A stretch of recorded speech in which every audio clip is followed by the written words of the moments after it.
सतगुरुदेव की जय।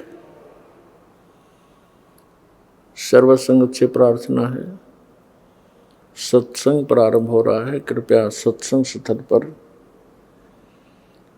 शांतिपूर्वक विराजमान होकर के श्रद्धा से सत्संग सुने।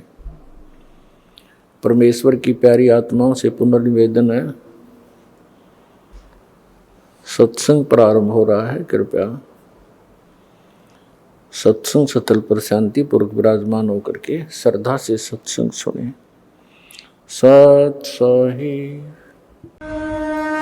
संत रामपाल जी महाराज एक ऐसे महान संत जिन्होंने अपनी सतभक्ति, तत्व ज्ञान, करुणा और सेवा के बल पर समाज में नई मिसाल कायम की है। संत रामपाल जी महाराज की अगुवाई में उनके सभी सतलोक आश्रमों से समाज कल्याण के अद्भुत कार्यों ने समाज को सुनहरे भविष्य की एक नई उम्मीद दिखाई है। संत रामपाल जी महाराज से नाम दीक्षा लेने के बाद लाखों लोगों की लाइलाज बीमारियां जैसे कैंसर, एड्स आदि ठीक हुई।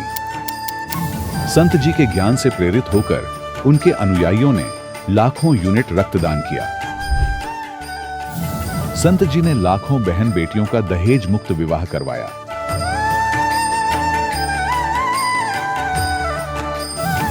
संत जी ने लाखों लोगों का नशा छुड़वाया, करोड़ों उजड़े परिवार बसे। संत जी के आश्रमों में समागम के दौरान निःशुल्क नेत्र चिकित्सा, दंत चिकित्सा प्रदान की जाती है। संत रामपाल जी महाराज द्वारा समय समय पर पर्यावरण संरक्षण के उद्देश्य से बड़े स्तर पर वृक्षारोपण किया जाता है।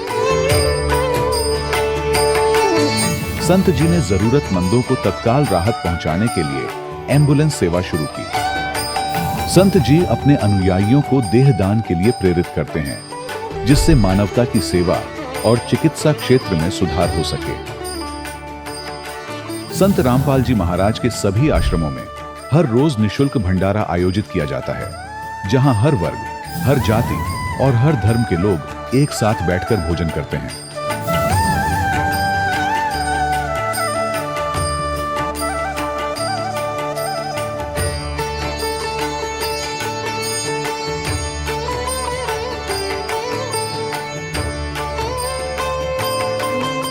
संत रामपाल जी महाराज की अन्नपूर्णा मुहिम ने गरीब और बेसहारा लोगों के जीवन में एक नई ऊर्जा और उम्मीद को जन्म दिया है।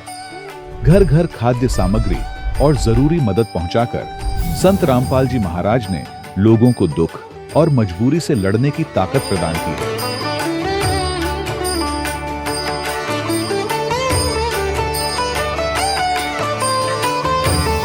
संत रामपाल जी महाराज द्वारा गरीब लोगों के लिए घर बनवाने का अद्भुत कार्य एक ऐसी मिसाल कायम कर रहा है जो सदियों सदियों संत जी की उदारता और दया भावना के तौर पर जाना जाएगा।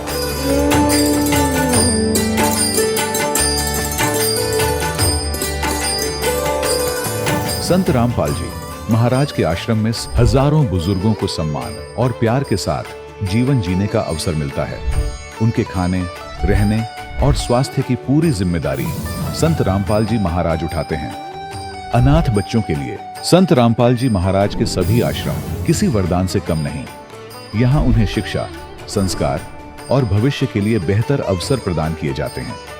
चाहे बाढ़ हो, भूकंप या महामारी, संत रामपाल जी महाराज और उनके अनुयायी हमेशा ही जरूरतमंदों के लिए सबसे आगे खड़े रहते हैं। कोविड महामारी के दौरान संत रामपाल जी महाराज के आश्रमों से करोड़ों लोगों के लिए भोजन, दवाइयां और जीवन रक्षक सामग्रियां उपलब्ध कराई गई। चाहे गरीब की मदद हो या किसी शोषित और पीड़ित वर्ग के हक और सम्मान की लड़ाई, संत रामपाल जी महाराज ने हमेशा ही उनकी दबी आवाज को सरकारों तक पहुंचाया है और उन्हें उचित न्याय दिलवाने में अहम भूमिका अदा की है। समाज में आध्यात्मिक और सामाजिक मूल्यों के प्रति जागरूकता लाने में संत रामपाल जी महाराज हर कदम पर मानवता के सच्चे सेवक साबित हुए हैं। संत रामपाल जी महाराज का जीवन हमें सिखाता है कि सच्ची सेवा वही है जो निस्वार्थ भाव से की जाए। आइए हम भी इस महान सेवा के कार्य में इस महान संत से जुड़ें और संत रामपाल जी महाराज से नाम दीक्षा लेकर अपने जीवन को धन्य बनाएं।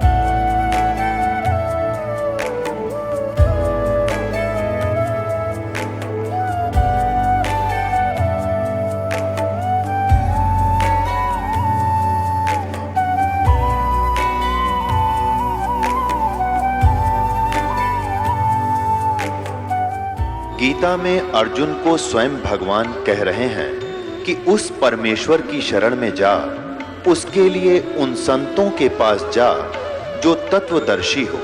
इसी प्रकार हजरत मोहम्मद को उनका अल्लाह कह रहा है कि कोई और पूर्ण परमात्मा है, उसको पाने के लिए उन तत्वदर्शी संत की तलाश कर। वो प्रभु कौन है, ये जानने के लिए कृपया अवश्य सुनिए जगत गुरु तत्वदर्शी संत रामपाल जी महाराज के अमृत वचन। सदियों से मनुष्य उस परम सत्ता, उस परवरदिगार को खोजने की कोशिश में लगा हुआ है। इस खोज के सफर में कई परंपराएं बनी और कई त्योहार वजूद में आए। ऐसा ही एक अवसर है ईद उल अधा यानी बकरीद, जिसे इस्लामी कैलेंडर के आखिरी महीने जुल हिज्जा की 10वीं तारीख को मनाया जाता है। सामान्य रूप से इसे कुर्बानी का पर्व माना जाता है। इसकी बुनियाद में पैगंबर हजरत इब्राहिम की एक ऐतिहासिक दास्तान है। माना जाता है कि जब खुदा ने उनकी निष्ठा की परीक्षा लेने के लिए उनकी सबसे अजीज चीज की कुर्बानी मांगी, तो उन्होंने अपने इकलौते बेटे हजरत इस्माइल को सौंपने का फैसला कर लिया। इस अटूट विश्वास को देखकर ऐन वक्त पर उनके बेटे के स्थान पर एक बकरे की कुर्बानी तब्दील कर दी गई। इस घटना की याद में आज भी जीव की कुर्बानी देने का चलन है। लेकिन क्या इस बाहरी कुर्बानी के पीछे छिपा असली आध्यात्मिक संदेश कुछ और था? आज के धार्मिक गुरुओं द्वारा तय किए गए इन नियमों की जब हम गहराई से पड़ताल करते हैं तो कई अनसुलझे सवाल सामने आते हैं। क्या उस सृष्टि रचयिता ने, जिसने इस पूरी कायनात को बनाया, उसने वाकई किसी मासूम बेजुबान की जान लेने का हुक्म दिया था? क्या आदम से लेकर पैगंबर मोहम्मद तक किसी भी मार्गदर्शक ने इस तरह के कृत्यों को जायज ठहराया? आइए आज इस परंपरा के पीछे छिपे गहरे सच, जीव हत्या के आध्यात्मिक प्रभावों और जीवन मृत्यु यानी पुनर्जन्म के उस चक्र को समझने की कोशिश करते हैं जो हर रूह को आपस में जोड़ता है। दर्शकों, आज हम इतिहास और धर्म ग्रंथों के पन्नों से जुड़ी उन 3 बड़ी घटनाओं पर विचार करेंगे जो ये स्पष्ट करती हैं कि कैसे इंसानी अज्ञानता और भ्रम के कारण धर्म के नाम पर जीव हिंसा शुरू हुई। इन घटनाओं का गहरा और तार्किक विश्लेषण संत रामपाल जी महाराज द्वारा लिखित पुस्तक मुसलमान नहीं समझे ज्ञान कुरान में मिलता है, जिसका कुछ अंश हम आज की इस वीडियो में देखेंगे। श्री मनु जी के पुत्र इक्ष्वाकु हुए तथा इसी वंश में राजा नाभिराज हुए। राजा नाभिराज के पुत्र श्री ऋषभदेव जी हुए, जो पवित्र जैन धर्म के प्रथम तीर्थंकर माने जाते हैं। और जैन धर्म की पुस्तक आओ जैन धर्म को जाने के पृष्ठ 154 पर लिखा है कि यही ऋषभदेव जी की जीवात्मा ही बाबा आदम हुई, जिन्हें इस्लाम धर्म, ईसाई धर्म और यहूदी धर्म के व्यक्ति अपना पहला पुरुष मानते हैं। बाबा आदम व उनकी पत्नी हव्वा के संयोग से 2 पुत्र उत्पन्न हुए। एक का नाम काइन तथा दूसरे का नाम हाबिल रखा। काइन खेती करता था, हाबिल भेड़ बकरियां चराया करता था। काइन कुछ धूर्त था, परंतु हाबिल ईश्वर पर विश्वास करने वाला था। काइन ने अपनी फसल का कुछ अंश प्रभु को भेंट किया। प्रभु ने अस्वीकार कर दिया। फिर हाबिल ने अपने भेड़ के पहले मेमने को प्रभु को भेंट किया। प्रभु ने स्वीकार किया। दर्शकों, इस पूरी घटना का प्रमाण पवित्र बाइबल के उत्पत्ति अध्याय 4 पर है। सोचने वाली बात है कि यदि बाबा आदम में प्रभु बोल रहा होता तो कहता कि बेटा हाबिल, मैं तेरे से प्रसन्न हूं। आपने जो मेमना भेंट किया, यह आपकी प्रभु के प्रति श्रद्धा का प्रतीक है। यह आप ही ले जाइए और इसे बेचकर धर्म भंडारा कीजिए और अपनी भेड़ों की ऊन उतारकर रोजी रोटी चलाइए तथा प्रभु में विश्वास रखिए। यह बाबा आदम के शरीर में प्रेतवत प्रवेश करके पवित्र बाइबल में मांस खाने का प्रावधान पितरों ने बोलकर करवाया है। जरा स्वयं विचार करो, आपकी एक संतान दूसरी संतान की हत्या करके आपको भेंट करेगी तो क्या उस भेंट को आप स्वीकार कर लोगे? नहीं ना, बल्कि आपको इस कृत्य से अत्यधिक दुख होगा। ठीक इसी प्रकार सभी जीव जंतु, मनुष्य आदि उस पूर्ण परमात्मा अल्लाहु अकबर की संतान है, तो वह अपनी संतान की हत्या से कैसे खुश हो सकता है? और तो और इस घटना से काइन को द्वेष हुआ तथा उसने अपने छोटे भाई को मार दिया। कुछ समय के बाद आदम व हव्वा से एक पुत्र हुआ, उसका नाम सेत रखा। सेत को फिर पुत्र हुआ, उसका नाम एनोस रखा। उस समय से लोग प्रभु का नाम लेने लगे।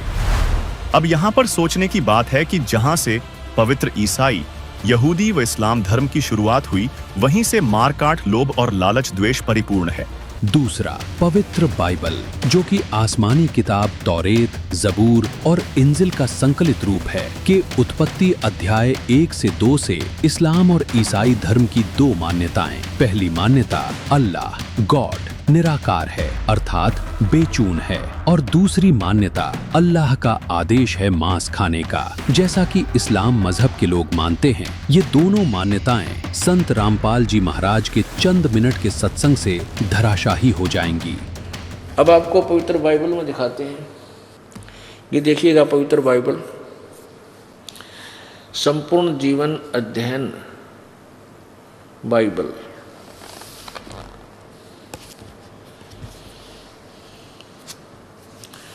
पवित्र बाइबल संपूर्ण जीवन अध्ययन बाइबल। ये कहाँ से है? Journal editor Donald C stamps MA associate editor J Wesley Adams PhD। Life publishers international, printed in India, U है स्प्रिंगफील्ड मिसौरी USA, और प्रिंटेड इन इंडिया। ये छपा यहाँ से है, लेकिन ये संपादक ये USA वाले हैं, लेकिन यहाँ छपा है। अब इसके उत्पत्ति ग्रंथ में बिल्कुल स्टार्ट रहा है। ये देखो, ये 4 नंबर पृष्ठ पे है उत्पत्ति। आदि में परमेश्वर ने आकाश और पृथ्वी की सृष्टि की। सबसे पहले पृथ्वी बेडौल और सुनसान पड़ी थी, और गहरे जल के ऊपर अंधियारा था, तथा परमेश्वर का आत्मा जल के ऊपर मंडराता था। जब परमेश्वर ने कहा उजियाला हो, तो उजियाला हो गया। और परमेश्वर ने उजियाले को देखा अच्छा है, और परमेश्वर ने उजियाले को अंधेरे से अलग किया। इस प्रकार ये पहला दिन हो गया। फिर सांझ हुई, फिर भोर हुआ, ये दूसरा दिन हो गया। इसके बाद ना यहाँ से फिर परमेश्वर ने कहा जल के बीच एक ऐसा अंतर हो कि जल 2 भाग हो जाए, ऐसे ही। फिर तीसरा दिन, सांझ हुई, फिर भोर हुआ, तीसरा दिन हो गया। सांझ हुई, फिर भोर हुआ, ये चौथा दिन हो गया। हम अपने मतलब की वस्तु को ग्रहण करेंगे। ये 5वां दिन यहाँ से सांझ हुई, फिर भोर हुई, भोर हुआ, इस प्रकार 5वां दिन हो गया। और छठे दिन, ये छठा दिन शुरू होगा। यहाँ से 26 नंबर श्लोक को हम पढ़ते हैं। फिर परमेश्वर ने कहा कि हम मनुष्य को अपने स्वरूप के अनुसार अपनी समानता में बनाए। देख कितना क्लियर लिखा है। और वे समुद्र की मछलियों और आकाश के पक्षियों और घरेलू पशुओं और सारी पृथ्वी पर और सब रेंगने वाले जंतुओं पर जो पृथ्वी पर रेंगते हैं अधिकार रखे, यानी उनते वो उनका कंट्रोलर हो, बुद्धिमान हो। 27 में, तब परमेश्वर ने मनुष्य को अपने स्वरूप के अनुसार उत्पन्न किया। अपने ही स्वरूप के अनुसार परमेश्वर ने उसको उत्पन्न किया, नर और नारी करके उसने मनुष्य की सृष्टि की। अब इन 26-27 श्लोक में 3-4 बार लिखा है परमात्मा ने मनुष्य को अपने जैसा बनाया और नर नारी करके उसकी सृष्टि की। तो क्या सिद्ध हुआ? परमात्मा मनुष्य जैसा है, नर आकार है। अब देखो पुण्यात्मा, यही बात बिगड़ रही है।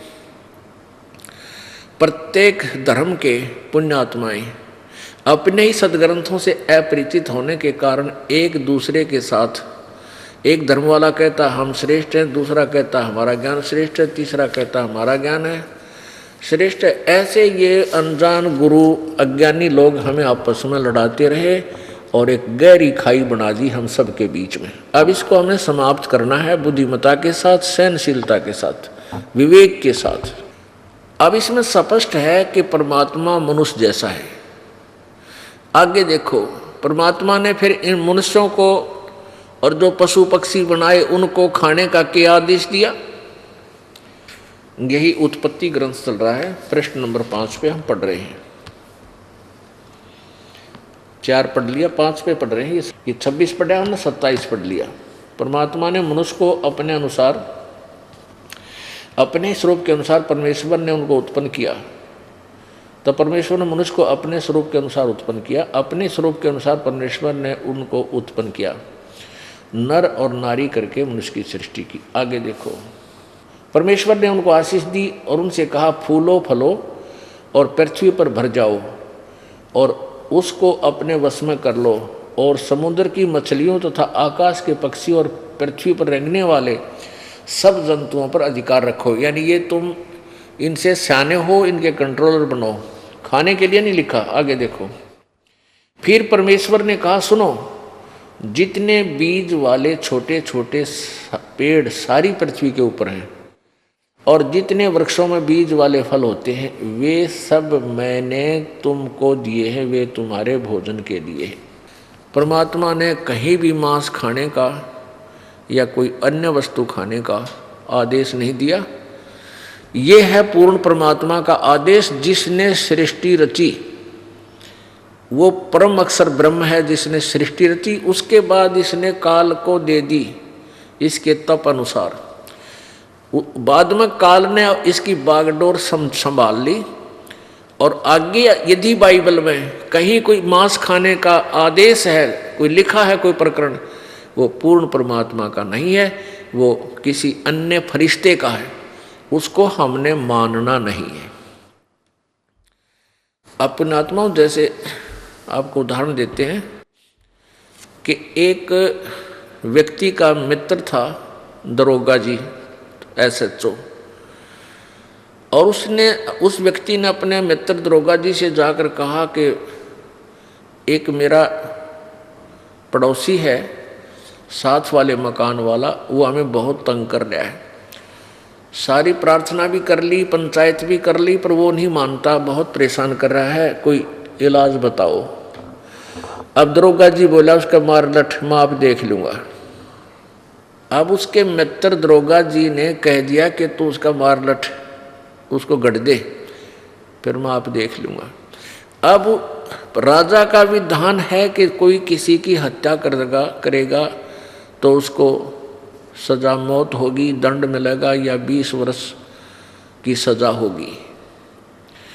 और उस व्यक्ति ने, एक अधिकारी, अपने मित्र की आज्ञा का पालन कर लिया और अपने पड़ोसी के साथ झगड़ा ठान लिया और लठ मार दिया, लाठी मारी, उसके लागते ही वो मर गया। अब उसी क्षेत्र का वो SHO होने के कारण उसका मित्र राजा के विधान अनुसार उसको अरेस्ट करके ले गया और जेल में डाल दिया, और उस भाई को 20 साल की सजा होगी। अब उस नालायक ने परमात्मा का विधान तोड़ दिया एक अधिकारी के आदेश को पालन करके, तो उसको दंड मिला। ऐसे ही परमेश्वर का आदेश है मनुष्यों को कोई मांस नहीं खाना, सिर्फ ये फूल फल, काजू किस्मत, सेब संतरे, बाजरा ज्वार गेहूँ, ये जो तुम्हें दे रखे हैं ये खाओ। और आगे यदि इस पवित्र ग्रंथ बाइबल में आगे लिखा है कि ऐसे खुरवालों का मांस खाओ, ऐसे का ना खाओ, इसका ना खाओ, इसका खाओ, ये परमात्मा का आदेश नहीं है, ये तो किसी शरफरे फरिश्ते का आदेश है। और वो मान लोगे और तुमने ऐसा करने से प्रभु का विधान टूट जाएगा, आपको बहुत भयंकर सजा मिलेगी। इसलिए हमने अपने सदग्रंथों को दोबारा स्वयं चेक करना, जांचना होगा, समझना होगा, और फिर हम अपना कल्याण करवा सकते हैं। अब देखो, ये 5 पृष्ठ पे है, ये हम पढ़ रहे हैं 26-27। अब हमने 29 पढ़ लिया कि फिर परमेश्वर ने कहा सुनो, जितने बीज वाले छोटे छोटे पेड़ सारी पृथ्वी के ऊपर हैं और जितने वृक्षों में बीज वाले फल होते हैं, वे सब मैंने तुमको दिए हैं, वे तुम्हारे भोजन के लिए। ठीक है, अब आगे देखो 30 नंबर श्लोक में, और जितने पृथ्वी के पशु और आकाश के पक्षी और पृथ्वी पर रेंगने वाले जंतु हैं जिनमें जीवन का प्राण है, उन सब के लिए सबके खाने के लिए सब हरे हरे छोटे पेड़ दिए हैं और वैसा ही हो गया। किसी पशु पक्षी को भी एक दूसरे का मांस खाने का आदेश परमात्मा का नहीं है। अपने आत्माओं, जब सृष्टि प्रारंभ हुई, सतयुग के अंदर शेर भी मांस आहार नहीं करते थे, एक दूसरे को नहीं खाते थे। अब इनके पंजे वगैरह इसलिए दिए हैं ऐसे मजबूत। पहले ये क्या करते थे, वृक्षों की, जैसे आपने किक्कर देखी होगी, बबूल के पेड़ का इतना मोटे मोटे गोंद लग जाता, गोंद, और वो बहुत ही पौष्टिक आहार होता है। तो शेर उनको खाते थे। या जैसे कुछ ऐसे पेड़ हैं जिनमें से दूध निकलता है, उसको थोड़ा सा पंजा मार कर पाट दे तो उसमें से दूध बह निकलता है। इस तरह के आहार किया करते थे। बाद में समय गिरता चला गया और इन्होंने ऐसे एक दूसरे को खाना प्रारंभ कर दिया। मनुष्य मांस नहीं खाते थे, बिल्कुल छूते भी नहीं थे। एक आधा दुष्ट आत्मा, दूसरी बात हो तो प्रत्येक युग में होता ही है। और अब देख लो, इंसान भी मांस खाने लग गए, इसको बाढ़ को। वैसे भी कोई, आप देखो कोई कुत्ता मरा पड़ा हो इसमें एक्सीडेंट में सड़क के ऊपर, और उसकी आंत निकली पड़ी होती है, देखते भी उल्टी पड़ जा, और उस गंध ने खावें, तो इंसान थोड़े होते, शैतान आदमी होते हैं। तो परमात्मा ने बहुत सुंदर आहार हमें दिया है। देखो, काजू किशमिश, बादाम, अखरोट, सेब, संतरे, भाई ये फल खाओ, दूध दे रखा है, पशु का दूध लो, घी बनाओ, हलवा खाओ। तो हम जो ये इसको त्याग करके जो मांस खाते हैं वो पाप कमा रहे हैं। वो ऐसा नहीं करना चाहिए। आगे देखो, अब हमने 30 पढ़ लिया, अब 31 पढ़ेंगे। तब परमेश्वर ने जो कुछ बनाया था सब देखा, तो क्या देखा कि बहुत ही अच्छा है। तो सांझ हुई, फिर भोर हुआ। इस प्रकार ये 6वां दिन हो गया। अब 6 दिन में सृष्टि रच दी परमात्मा ने, और 7वें दिन विश्राम किया। यूं आकाश और पृथ्वी और उसकी सारी सेना का बनाना समाप्त हो गया, और परमेश्वर ने अपना काम जिसे वह करता था 7वें दिन समाप्त किया। उसने अपने किए हुए सारे काम से 7वें दिन विश्राम किया, और परमेश्वर ने 7वें दिन को आशीष दी और पवित्र ठहराया, क्योंकि उसमें उसने सृष्टि की रचना के अपने सारे काम को से विश्राम लिया। दर्शकों, इससे 2 बात सिद्ध होती है कि नंबर 1, इस कायनात को बनाने वाला परमात्मा अपने स्वरूप जैसा ही मनुष्य को बनाया है। इससे परमात्मा साकार सिद्ध होता है, ना कि निराकार। नंबर 2, जिसने पेड़ पौधे, पशु पक्षी तथा मनुष्य की सृष्टि की, उसका आदेश किसी को भी मांस खाने का नहीं है, बल्कि परमेश्वर ने मनुष्यों को खाने के आहार के रूप में फलदार वृक्ष तथा बीजदार पौधे ही दिए, मांस खाने का आदेश नहीं दिया। इसका प्रमाण जीवनी हजरत मोहम्मद के पेज 24 से 26 में मिलता है, जिसके अनुसार हजरत मोहम्मद के दादाजी अब्दुल मुतलिब ने अल्लाह से प्रार्थना की थी कि यदि तू मुझे 10 बेटे दे दे तो जवान होने पर उनमें से एक की कुर्बानी आपके निमित्त कर दूंगा। जब 10 पुत्र हो गए, उनमें सबसे सुंदर तथा मात पिता की आंखों के चांद नबी मोहम्मद के पिता श्री अब्दुल्लाह थे। अब अब्दुल मुतलिब ने अल्लाह को कुर्बानी देनी चाहिए, तो फैसला करने के लिए कि अल्लाह को कौन सा पुत्र पसंद है जिसकी कुर्बानी दी जाए, 10 बच्चों के नाम लिखकर तीर डाले। एक तीर उठाया तो उसमें अब्दुल्लाह का नाम था। सर्वनगर निवासी कहने लगे कि इस पुत्र को छोड़कर अन्य किसी की कुर्बानी दे दो, इसकी कुर्बानी मत देना, हम इससे बहुत प्यार करते हैं, हमें इसके दर्शन से आनंद मिलता है। अब्दुल मुतलिब कहने लगे कि मैं तो मन्नत मांग चुका हूं, मन्नत तो पूरी करनी जरूरी है, आखिर मैं करूं तो क्या करूं। मस्जिद के किसी पुजारी में एक विशेष प्रकार की प्रक्रिया हुई। वह पुजारी जोर जोर से सिर घुमा घुमा कर कह रहा था कि यदि माल प्राण तुल्य बन सके तो हम राजी हैं, ऊंट कुर्बान करने से काम बन जाए जो उसके लिए भी राजी हैं। इसको अल्लाह का आदेश मानकर इसका फैसला कराने के लिए कि कितने ऊंटों की कुर्बानी देने से अब्दुल्लाह के जीवन की कीमत पूरी होती है, एक ज्योतिषी औरत के पास गए। उसने कहा कि 10 ऊंटों की पर्ची तथा साथ में अब्दुल्लाह के नाम की पर्ची डालो। ऐसा ही किया। फिर भी अब्दुल्ला यानी मोहम्मद जी के पिताजी का नाम निकला। उस औरत ने कहा कि जब तक अब्दुल्लाह का नाम निकले तब तक 10 ऊंटों को बढ़ाते रहना। जब तक 90 ऊंट की संख्या तक पहुंच गए तब तक अब्दुल्लाह का नाम निकलता रहा।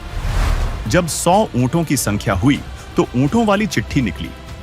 माना गया कि देवता 100 ऊंटों की कीमत में अब्दुल्लाह की जान की कीमत मानकर प्रसन्न हो गए कि 100 ऊंटों की कुर्बानी दे दो। 100 ऊंट लाए गए।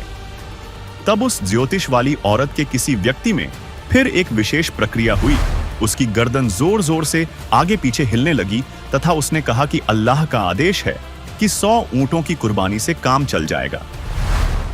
अब्दुल्लाह ने सोचा कि इनको बेचकर जो धन मिलेगा उसे भंडारे में लगाकर पुण्य करना चाहिए। अल्लाह मांस थोड़े ही खाता है। लेकिन उस मार्गदर्शक ने कहा कि यह तो अल्लाह का आदेश है, क्योंकि अल्लाह पुजारी में प्रवेश करके बोला है। पथभ्रष्ट मार्गदर्शक ने कहा कि इनको हलाल जरूर करो, क्योंकि उस दुष्टात्मा का अपना मन मांस खाने को कर रहा था। वास्तव में उस पुजारी में अल्लाह नहीं बोला था, बल्कि कोई प्रेत या काल का फरिश्ता बोल रहा था, क्योंकि अल्लाह को किसी के शरीर में प्रेतवत प्रवेश करने की आवश्यकता नहीं है, बल्कि वह समर्थ शक्ति है जो जब चाहे तब सशरीर प्रकट हो सकता है। तथा वहां मौजूद भोले भाले व्यक्तियों ने अब्दुल्लाह से कहा कि आप स्वयं हलाल कर लो। अब्दुल्लाह इतने दयालु थे कि उन्होंने कहा कि हमसे यह जुल्म नहीं होगा। उस नीच मार्गदर्शक ने 100 ऊंटों को काट डाला। फिर भी अब्दुल मुतलिब यानी हजरत मोहम्मद के दादाजी ने कहा कि हम मांस नहीं खाएंगे। 100 हलाल किए हुए ऊंटों के मांस को छोड़कर वह पुण्यात्मा अब्दुल मुतलिब चला गया। उसने मांस नहीं खाया। दर्शकों, इन घटनाओं से स्पष्ट है कि खुदा का आदेश मांस खाने का नहीं है, बल्कि यह आदेश पितरों, प्रेतों का है, जो कि मान्य नहीं है, जिसके अनेकों प्रमाण पवित्र बाइबल में हैं कि पितर दूसरों के शरीर में प्रवेश करके बोल रहे हैं। दर्शकों, कबीर परमेश्वर जी ने सभी धर्मों के मानव को समझाया है कि मांस चाहे गाय, हिरनी तथा मुर्गी आदि किसी प्राणी का हो, जो व्यक्ति मांस खाते हैं वे नरक के भागी होते हैं।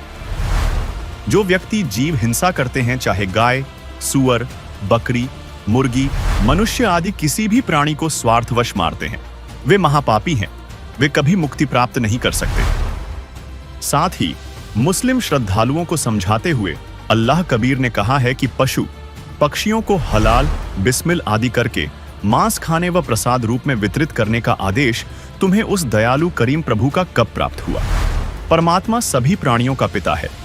उन्हें मारने से वह कभी खुश नहीं होता, बल्कि इस पाप का भयंकर दंड प्राणियों को मारने वालों और मांस खाने वालों को प्राप्त होता है। परमेश्वर कबीर जी कहते हैं, कबीर मांस मांस सब एक है, मुर्गी हिरणी गाय, आंखी देखी नर खात है, ते नर नर कहिन जाए। कबीर यह कूकर को भक्ष है, मनुष्य देह क्यों खाए, मुख में आमिक मेली के नरक परंगे जाए। कबीर जीव हनई हिंसा करे, प्रगट पाप सिर होए, निगम पुणी ऐसे पापते भिस्त गया नहीं कोय। कबीर बकरी पाती खात है, ताकी काढ़ी खाल, जो बकरी को खात है तिनका कौन हवाल। कबीर मुल्ला तुझे करीम का कब आया फरमान, घटफोरा घर घर बांटा साहब का नीसान। कबीर काजी का बेटा मुआ, उर्मे साले पीर, वह साहब सबका पिता, भला न माने बीर। कबीर पीर सबन को एक सी, मूरख जाने नाही, अपना गला कटाए कई, क्यों न बसो भिष्ट के माही।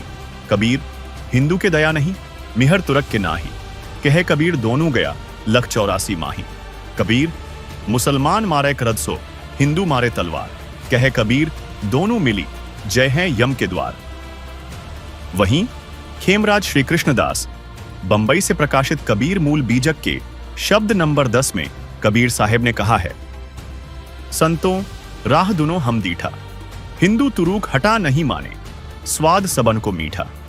हिंदू बरत एकादशी साधे, दूध सिंघारा सेती, अन्न को त्यागे मन को न हटके, पारण करे सगौती। तुरुक रोजा निमाज गुजारे, बिस्मिल बांग पुकारे, इनको बिहिस्त कहां से होवे, जो सांझे मुर्गी मारे। हिंदू की दया मेहर तुरुकन की, दोनों घट से त्यागी, ई हलाल बय झटका मारे, आग दुनो घर लागी। हिंदू तुरुक की एक राह है, सतगुरु सोई लखाई, कहीं कबीर सुनो हो संतों, रामण कहूं खुदाई। इस शब्द में कबीर साहिब ने कहा है कि हमने दोनों हिंदू तथा मुसलमानों के भक्ति मार्ग को अच्छी तरह देख लिया है। हिंदू और मुसलमान दोनों अच्छी सीख नहीं मानते। इन दोनों को जीभ का स्वाद प्रिय है। हिंदू दूध, सिंघाड़ा आदि खाकर एकादशी व्रत का उपवास करते हैं। ये उस दिन अन्न को छोड़ देते हैं, परंतु 10 इंद्रिय एवं 11वां मन वाला एकादशी का व्रत नहीं करते, अर्थात इंद्रिय मन वश में नहीं करते, और द्वादशी को मांस के सहित पारण करते हैं। मुसलमान लोग रमजान महीने में रोजा रखते हैं। दिन में न खाकर रात में खाते हैं, नमाज पढ़ते हैं, अल्लाह का नाम लेकर मस्जिद में अजान देते हैं, परंतु रोजे के दिन में भी रात होते ही मुर्गी आदि मूक प्राणियों को मारकर खाते हैं। फिर इनको भिस्त यानी स्वर्ग कैसे मिलेगा? मानव मात्र का एक ही असली रास्ता है, दया और प्रेम का। सच्चा सद्गुरु यही पथ बतलाता है। कबीर साहिब कहते हैं, हे संतों, अलग न कहीं राम है और न खुदा। साथ ही आदरणीय संत गरीबदास जी ने अमर ग्रंथ साहिब के अध्याय अथराग आसावरी के शब्द नंबर 11 में कहा है, बिस्मिल कित से आई काजी, बिस्मिल कित से आई, तातें बोलो राम खुदाई। वहां तो लोह लुहार नहीं रे, कर्द घड़ी किन्ह भाई, अहरण नहीं हथौड़ा नाही, बिन अहरण कहां ताई। जा ममड़ी का दूध पीवत हो, दही घृत बहुत खाई, जाकू फिर हलाल करत हो, लेकर कर्द कसाई। गोश्त माटी चाम उधेड़िया, रूह कहां पहुंचाई, उस दरगाह की खबर नहीं है, कौन हुक्म से ढाही। हक हक कर मुल्ला बोले, महजिद बंग सुनाई। 30 रोजे खून करत हो, खोज न पाया राई। सूर गऊ की एकई माटी, आत्मरूप इलाही, दास गरीब एक कबीर बड़ा साहिब, जिन याह उमत उपाय। दर्शकों, इस शब्द में मुसलमानों व हिंदुओं को समझाते हुए संत गरीबदास जी महाराज बता रहे हैं कि गाय को बिस्मिल करने का आदेश कहां से हुआ, प्रभु के दरबार में लौह तथा लुहार कहां से आए, जिससे गाय काटने के लिए कर्द, छुरा बनाया। जिस गाय माता का दूध पीते हो, घी खाते हो, फिर उसी मां को मार देते हो, ये कृतज्ञता भक्ति मार्ग का धार्मिक कर्म नहीं है, अर्थात धार्मिक व्यक्ति ऐसा कार्य नहीं करते। रोजा रखते हो अर्थात व्रत रखते हो, यह तो मान लो आपका शुभ कर्म हुआ। फिर गाय बकरा मुर्गा आदि खा लिया, यानी शुभ कर्म भी किया, फिर हत्या व मांस भक्षण रूपी अनर्थ कर दिया। वह धार्मिक कार्य भी खराब हो गया, जैसे खीर में रेत मिला दिया। परमात्मा के दरबार में सर्व प्राणी एक ही हैं। सर्व में परमात्मा का अंश, आत्मा एक जैसी ही है तथा सर्व का प्रभु अर्थात पिता भी एक ही है, जिसने सबको बनाया है।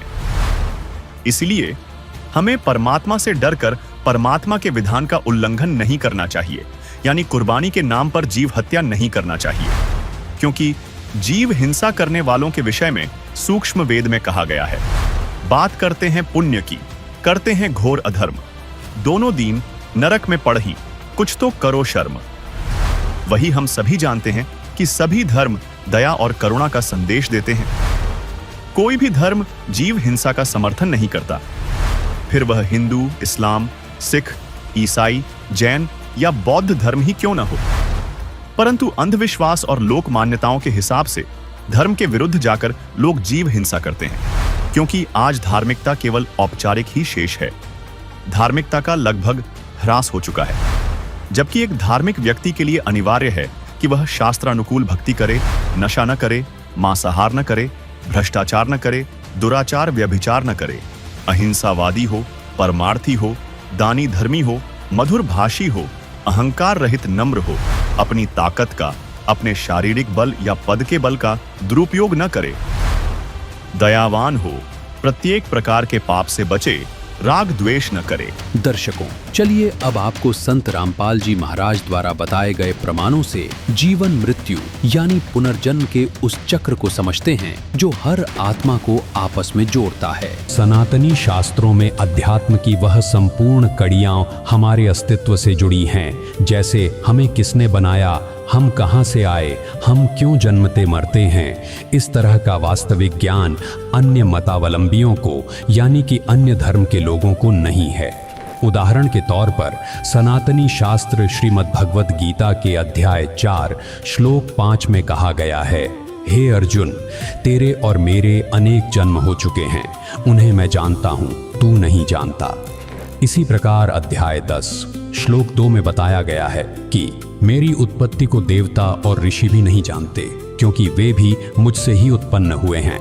और अध्याय 2 श्लोक 22 में समझाया गया है, जैसे मनुष्य पुराने वस्त्रों को त्याग कर नए वस्त्र धारण करता है, वैसे ही जीवात्मा पुराने शरीर को छोड़कर नया शरीर धारण करती है। जन्म और मृत्यु के जिस रहस्य ने सदियों से दुनिया को उलझाए रखा है, श्रीमद् भगवद गीता के ये कुछ श्लोक उस पर से पर्दा उठाते हैं। ये प्रमाणित करते हैं कि जीवन का यह चक्र अपने आप नहीं चल रहा, बल्कि यह एक पूर्व निर्धारित और सुव्यवस्थित तंत्र है, जिसका संचालन किसी उच्च शक्ति के नियंत्रण में है।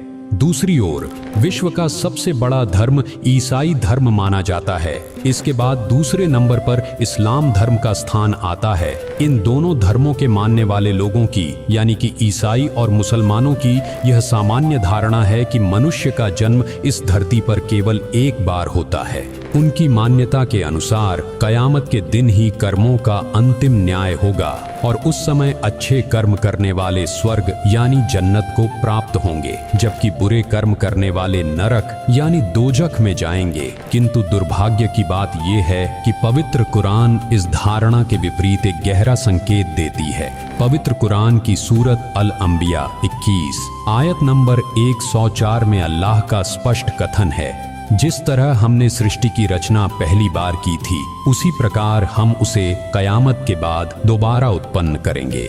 यह हमारा वायदा है और हम इसे पूरा करके रहेंगे। यह प्रमाण सिद्ध करता है कि सृष्टि का चक्र केवल एक बार के लिए नहीं है। इसके साथ ही सूरत अल अनाम 6 आयत 133 में भी संकेत मिलता है कि यदि अल्लाह चाहे तो तुम्हें हटाकर तुम्हारी जगह दूसरों को वैसे ही ले आए, जैसे उसने तुम्हें दूसरों की संतान से पैदा किया है। ये आयतें स्पष्ट करती हैं कि परमात्मा इस सृष्टि को समाप्त करके पुनः उसी प्रकार उत्पन्न करने की सामर्थ्य रखता है जैसे उसने सर्वप्रथम रचा था। जैसे पवित्र बाइबल के उत्पत्ति ग्रंथ के पहले अध्याय में सृष्टि की रचना का अद्भुत विवरण मिलता है। उत्पत्ति 1:1-2 के अनुसार आदि में ईश्वर ने आकाश और पृथ्वी की रचना की। प्रारंभ में पृथ्वी बेडौल और सुनसान थी और गहरा अंधकार छाया हुआ था। उत्पत्ति 1:1-2। तब ईश्वर ने आज्ञा दी और उजाला हो गया। उन्होंने उजियाले को अंधकार से अलग किया और इस प्रकार दिन और रात बने। उत्पत्ति 1:3-5। इसके पश्चात ईश्वर ने क्रमानुसार आकाश और समुद्र बनाए। फिर पृथ्वी पर घास, बीज वाले पौधे और फलदार वृक्षों का सृजन किया। उत्पत्ति 1:11-13। फिर उन्होंने आकाश में उजाला करने वाले पिंडों, सूर्य, चंद्रमा और नक्षत्रों को बनाया। उत्पत्ति 1:14-19। इसके बाद जल के जीवों, आकाश के पक्षियों और भूमि के पशुओं की उत्पत्ति करने के बाद उत्पत्ति 1:20-25। अंत में ईश्वर ने अपने स्वरूप में मानव की रचना की। उत्पत्ति 1:26-27। यही नहीं, यूहन्ना 1:1-3 में भी इसकी पुष्टि होती है कि आदि में शब्द था, वह शब्द ईश्वर के साथ था और सब कुछ उसी शब्द के माध्यम से उत्पन्न हुआ। दर्शकों, पवित्र बाइबल के इन प्रमाणों से यह स्पष्ट हो जाता है कि उस परमेश्वर अल्लाह यानी गॉड ने सर्वप्रथम अपनी शब्द शक्ति के माध्यम से ही इस समस्त सृष्टि की रचना की थी। अर्थात प्रथम बार की प्रक्रिया से अल्लाह ने अवगत कराया, जो इसी बात को पवित्र कुरान में दोहरा रहा है कि जिस तरह हमने सृष्टि की रचना पहली बार की थी, उसी प्रकार हम उसे कयामत के बाद दोबारा उत्पन्न करेंगे। यह हमारा वायदा है और हम इसे पूरा करके रहेंगे। सूरत अल अंबिया 21 आयत नंबर 104। इसी विषय में सुनिए सर्व ज्ञानदाता बाखबर संत रामपाल जी महाराज जी और डॉक्टर जाकिर नायक से हुई ज्ञान चर्चा का कुछ अंश। जन्म और मरण का यानी पुनर्जन्म, पुनरुत्पत्ति का कुरान शरीफ के अंदर आपको ज्ञान देते हैं, दिखाते हैं। पवित्र कुरान शरीफ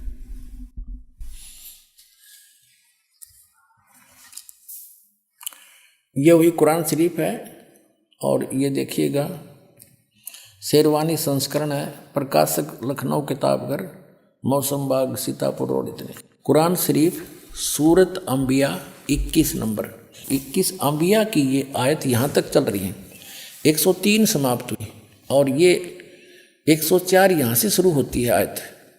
जिस दिन हम, ये कुरान शरीफ का ज्ञानदाता ये बोल रहा है, जिस दिन हम आसमान को इस तरह लपेटेंगे जैसे तुम्हार पुलिंदा में कागज लपेटते हैं, जिस तरह हमने पहले पैदा किया था, फिर हम उसे दोहराएंगे और वादा हमारे ज़िम्मे है, हमें ज़रूर करना है।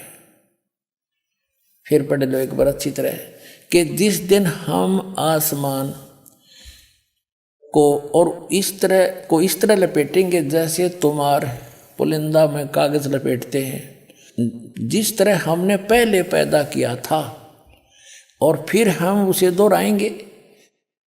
यह वादा हमारे ज़िम्मे है, हमें ज़रूर करना है। अपना तो ये बालकों के लेख हैं, इनको कोई समझ सकता है। तो एक इस 21 ब्रह्मांड के मालिक के कोड वर्ड हैं, चाहे कुरान शरीफ है, चाहे श्रीमद् भगवद गीता, चाहे वेद है। और दिखाते हैं आपको, फिर क्लियर होगा कंसेप्ट। इसी कुरान शरीफ का ये है सूरत 67, ये यहाँ से प्रारंभ हुई। ये है कुरान शरीफ चल रही है, कुरान शरीफ, और सूरत मुल्क की 67, मुल्क की 67, सूरत मुल्क की 67 की आयत नंबर ये 2 है, एक यहाँ समाप्त हुई। ये कहते हैं शुरू अल्लाह के नाम से जो निहायत रहम वाला बेहद मेहरबान है। ये 1 नंबर है। उसकी बड़ी बरकत है, उस जिसके हाथ में आलम की सारी दुनिया की बादशाही है और वह हर चीज़ पर शक्तिमान है, समर्थ है। जिसने मरना और जीना बनाया, वो कहते पुनर्जन्म नहीं, जिसने मरना और जीना बनाया ताकि तुमको जांचे कि तुम में कौन अच्छा काम करता है, और वह बड़ा बलवान और साथ साथ बड़ा ही अक्षमा करने वाला है। ये सूरत मुल्क की 67 की 2 नंबर आयत में स्पष्ट कर दिया, जिसने जीना और मरना बढ़ाया। जीना और मरना पुनर्जन्म। और जैसा कि आपने सूरत अंबिया 21 आयत नंबर 104 में देखा कि वो कह रहा कि मैंने जैसे पहले पैदा किया था दोबारा फिर करूंगा पैदा। दर्शकों, इन तमाम प्रमाणों से यह पूरी तरह सिद्ध हो गया है कि वह अल्लाह कादिर, सर्वशक्तिमान और समर्थ है। पवित्र कुरान की सूरत अल मुल्क 67 आयत नंबर 2 में यह स्पष्ट रूप से अंकित है। वही है जिसने मौत और जिंदगी, जन्म और मरण को पैदा किया ताकि तुम्हें आजमाए कि तुम में से कर्मों में कौन सबसे अच्छा है। अब आप स्वयं विचार कीजिए, जब यहाँ साफ साफ मौत और जिंदगी के निर्माण की बात है, तो फिर पुनर्जन्म के सत्य को क्यों नकारा जा रहा है? वास्तविकता ये है कि डॉक्टर जाकिर नायक जैसे चतुर वक्ता अपनी लफ्फाजी से इस मासूम और अनजान मुसलमान समाज को उलझाए बैठे हैं। चाहे ईसाई हों या मुसलमान, आज आम जनता अपने अपने धर्म गुरुओं के चक्रव्यूह में फंसी हुई है। ये तथाकथित धर्म गुरु न तो स्वयं ग्रंथों के गूढ़ रहस्यों को जानते हैं और न ही जनता को सच्चाई बताना चाहते हैं। वे सच्चाई को इसलिए छिपाते हैं ताकि उनका वर्चस्व बना रहे। लेकिन अब समय आ गया है कि आप इन धर्म के ठेकेदारों की बातों को छोड़कर स्वयं अपने पवित्र ग्रंथों के इस साक्षात प्रमाण को देखें, जिसे आज संत रामपाल जी महाराज ने पूरी दुनिया के सामने उजागर कर दिया है। दर्शकों, बाखबर संत रामपाल जी महाराज ने जो विवेचन किया उससे स्पष्ट हुआ कि नंबर 1, इन दोनों धर्मों के लोगों को स्वयं अपने ग्रंथों का ज्ञान नहीं है। 2, श्रीमद् भगवद गीता, पवित्र कुरान और बाइबल का ज्ञानदाता वास्तव में एक ही है। जो पुनर्जन्म का सिद्धांत गीता जी में विद्यमान है, वही संकेत कुरान और बाइबल भी देते हैं। दर्शकों, आपको यह जानकर आश्चर्य होगा कि पवित्र बाइबल वास्तव में 3 आसमानी किताबों का एक संकलित रूप है। इसमें तौरेत, जबूर और इंजील को एक साथ संग्रहित यानी जिल्द किया गया है, जिसे सामूहिक रूप से बाइबल के नाम से जाना जाता है। मूलतः ये 3 अलग अलग कालखंडों में उतरी पवित्र आसमानी पुस्तकें हैं। इसका एक ठोस प्रमाण देखिए। बाइबल तथा कुरान का ज्ञानदाता एक है। जिस अल्लाह ने कुरान का पवित्र ज्ञान हजरत मोहम्मद पर उतारा, उसी ने पाक जबूर का ज्ञान हजरत दाऊद पर, पाक तौरात का ज्ञान हजरत मूसा पर तथा पाक इंजिल का ज्ञान हजरत ईसा पर उतारा था। इन सब का एक ही अल्लाह है। कुरान मजीद की सूरह अल-मुअमिनून नंबर 23 आयत नंबर 49 से 50। और मूसा को हमने किताब प्रदान की ताकि लोग उससे मार्गदर्शन प्राप्त करें। और मरियम के बेटे और उसकी माँ को हमने एक निशानी बनाया और उनको एक उच्च धरातल पर रखा जो इत्मीनान की जगह थी और स्रोत उसमें प्रवाहित थे।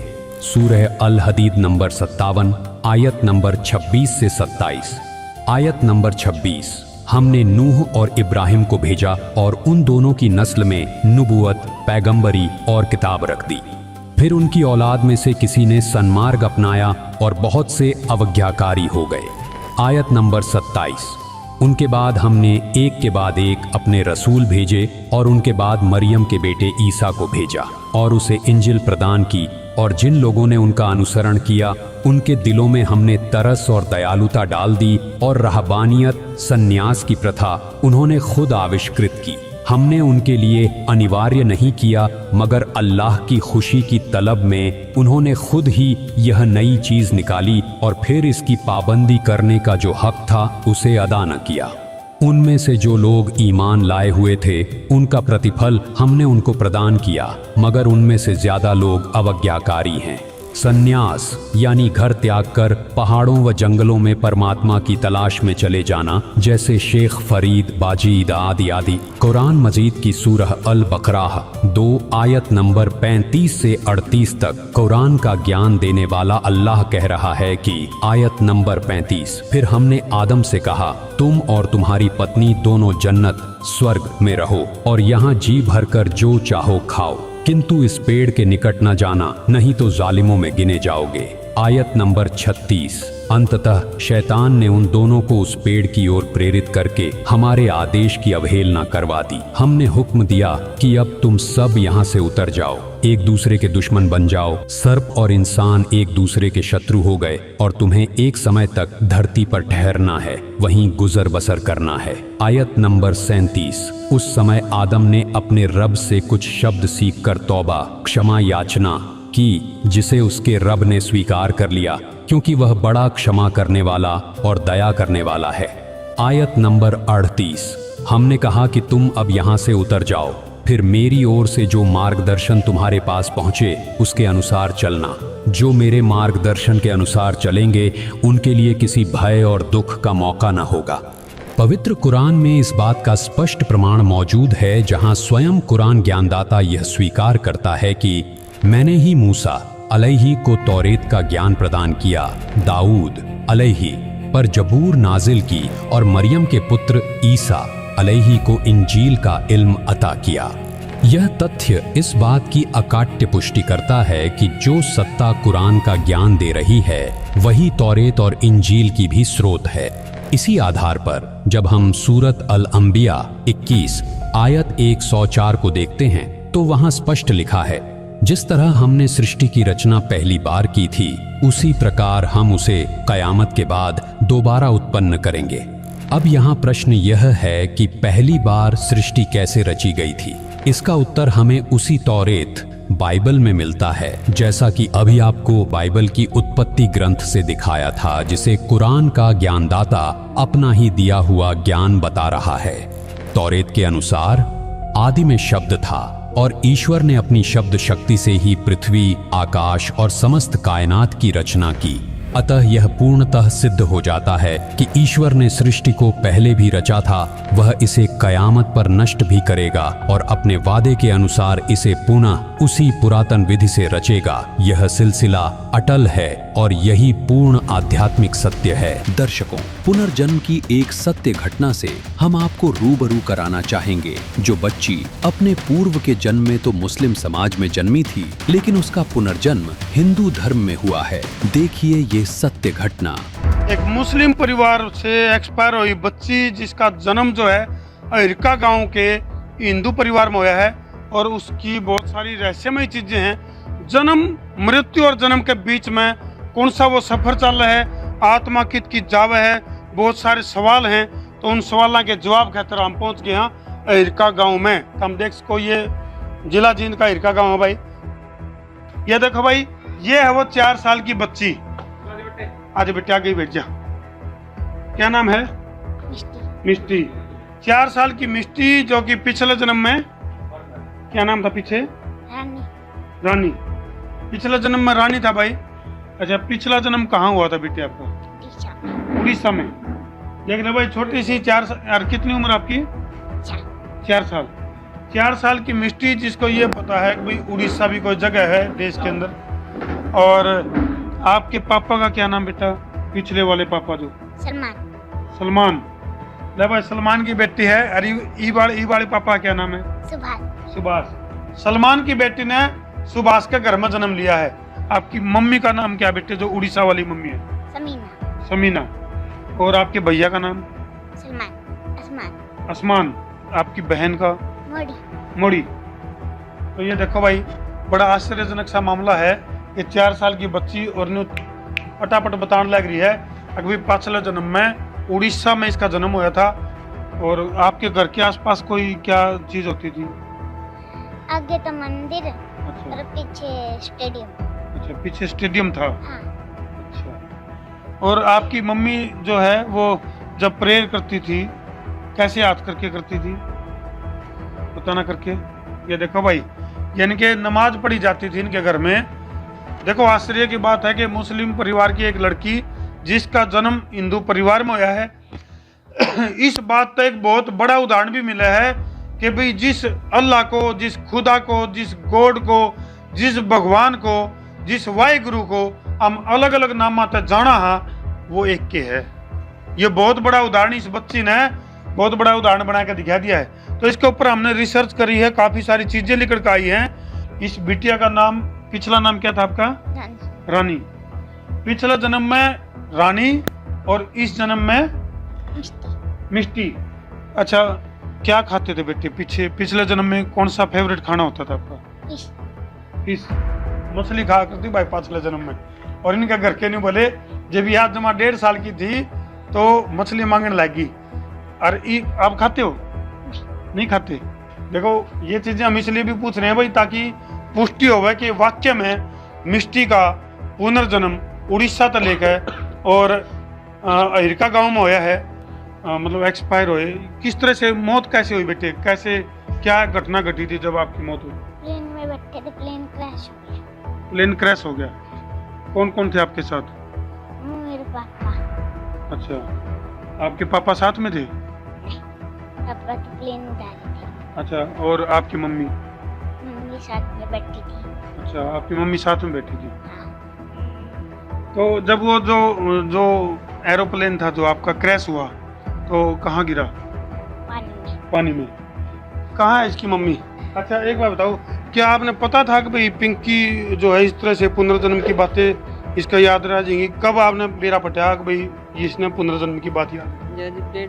मतलब 8-9 महीने के ऐसे ही बोलने लगे थे, अगर शुद्ध भाषा में। अच्छा, इसके जो पिताजी हैं सुभाष जी, वो बताओ थे बोले स्केटिंग का बेरा था इसने?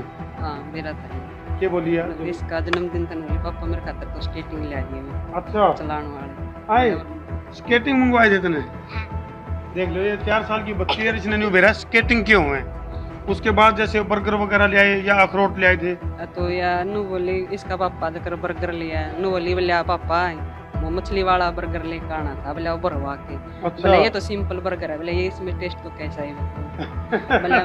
बोले मेरी मम्मी तो बोले बर्गर वाला, मतलब बर्गर जो बनाती थी ना, मछली वाला बना। हाँ, क्योंकि उड़ीसा में उधर का खान पान ऐसा है। तो तम मामी से तेनू पूछ लिया भाई के सब्जी बनाओ ना, करेगी फिश फ्राई कर लो। अच्छा। या मैं बना दूं? ये तो छुटवा दिया था सुभाष जी आजूरन। या मैं बना दूं, काट के खाओगे या ब्रह्मा खाओगे? अच्छा, मतलब मेरे पे बनवा लो जो बनवाना था। अच्छा, इसको बनाने का पता था। हाँ। आपसे एक बात ज़रूर कहना चाहूँगा भी इस्लाम धर्म के ऐसी कोई बात नहीं होती हमारे, ना कोई हदीस में लिखा है ना कोई कुरान में ऐसा लिखा है। लेकिन मैं जैसे बच्ची बता रही है, मैं इस चीज़ को एक चीज़ मानता हूँ भी बच्ची ये कुदरत का करिश्मा, उस अल्लाह की मर्जी है। भी इस बच्ची को इतना कुछ याद है। भाई साहब आपका क्या नाम है? कुलदीप दिन है जी। कुलदीप दिन। हाँ जी। तो आप मतलब मुस्लिम परिवार से बिलोंग करते हैं? मुस्लिम परिवार से जी। अच्छा जी, आपके आस पड़ोस में ही जो मिष्ठी जो बेटी है वो एक दावा करती है कि इसका पिछला जन्म मतलब मुसलमान फैमिली में था। हमारी जो बात करने का जो तरीका है वो अलग है। हो सकता हो भाई आप सलमान जब आप हो तो आप कुछ इससे बातचीत कर सको आप। तो जैसे आप एक बार इससे बातचीत करना चाहे तो कैसे क्या कुछ पूछा है, अगर आप बता सके तो बच्चे। तो मैं तो देखते हैं बात करके। हाँ, क्या बताएंगे जी, बच्चे। जी। बेटे आपका पापा का क्या नाम है? पिछले अगले हाँ जी, पिछले का सलमान। सलमान। मम्मी का क्या नाम है बेटे? समीना। सबीना। भाईजान का? भाई का आसमान। आसमान। और आपकी कोई बहन भी थी, क्या नाम है उनका? मुड़ी। मुड़ी। नमाज पढ़ते थे बेटे आप? हाँ। कितने टाइम की नमाज पढ़ते थे? 5 टाइम की। घर पे पढ़ते थे हाँ। ईद की नमाज? कौन पढ़ाता था आपको? दीदी। दीदी पढ़ाती थी। और आपके आसपास माहौल था, खाने पीने में क्या लेते थे मेन? फिश खाते थे। बेटे आपको याद हो आपके पापा ईद की नमाज से पहले कोई ज़कात देते थे? ऐसा कुछ होता था आपके परिवार में? होता था। क्या होता था बेटे? गरीबों को खाना देते थे। गरीबों को खाना देते थे। क्योंकि ऐसा मोमडन परिवार के अंदर ऐसा पहली बार देखा गया है। मैंने तो अपनी जो जब से होश संभाला है उस टाइम से लेकर आज तक मैंने ऐसा कोई केस नहीं देखा है। एक चीज़ और पूछो। जी जी पूछो जी। बेटे जैसे आपका इंतकाल हो गया, इंतकाल होने के बाद में तैया दसमा वगैरह होता है उधर? तैये को क्या करते हो आपको पीछे की याद है बेटे? या तो उसको सुबह की दूध देते हैं या शाम को दूध देते हैं? मरने के बाद पूछ रहा हूँ मैं, जैसे इंतकाल हो गया 1 बजे। वो तो 10वें की होगी। देखो जी जैसे ये बता रही है भी 1 बजे होती है, तो 10वें की दूध हमारे 1 बजे 1:30 बजे दुआते हैं। 2 बजे के बाद दूध फातिया होता है। तैये पे सुबह होता है, जैसे इन्होंने बोला भी सुबह करते। तो इन चीज़ों से मैं थोड़ा सहमत हूँ भी, ये मोमडन परिवार से संबंध है। बिल्कुल है। नाजरीन, पुनर्जन्म के मामलों को और भी गंभीर बना दिया जब वैज्ञानिकों ने भी अपनी रिसर्च में एक नहीं हजारों केसों में पुनर्जन्म की कहानियों को एकदम सटीक पाया। नाजरीन, हैरत अंगेज बात यह है कि मुस्लिम मौलाना स्कॉलर्स बताते हैं कि इंसान का दोबारा जन्म नहीं होता। हम नहीं मानते पुनर्जन्म को, और आसमानी किताबों, कुरान मजीद और वेदों में भी कहीं भी प्रमाण नहीं है कि पुनर्जन्म होता है। लेकिन नाजरीन, जब आप हमारी इस वीडियो को देखेंगे तो आपके होश फाख्ता हो जाएंगे। नाजरीन, भारत सहित दुनिया भर में पुनर्जन्म की हजारों घटनाएं हैं जिनको ज्यादातर लोग सच मानते हैं। वीडियो ज्यादा बड़ी न हो जाए, इसलिए आपको समझाने के लिए हम सिर्फ 2 घटनाओं का जिक्र करेंगे, और इन दोनों केसों की जांच इंटरनेशनल लेवल पर हो चुकी है। पहली शांति देवी की पुनर्जन्म की घटना, और दूसरी ऐसे हिंदू लड़के की घटना जो अपने पिछले जन्म में मुसलमान था।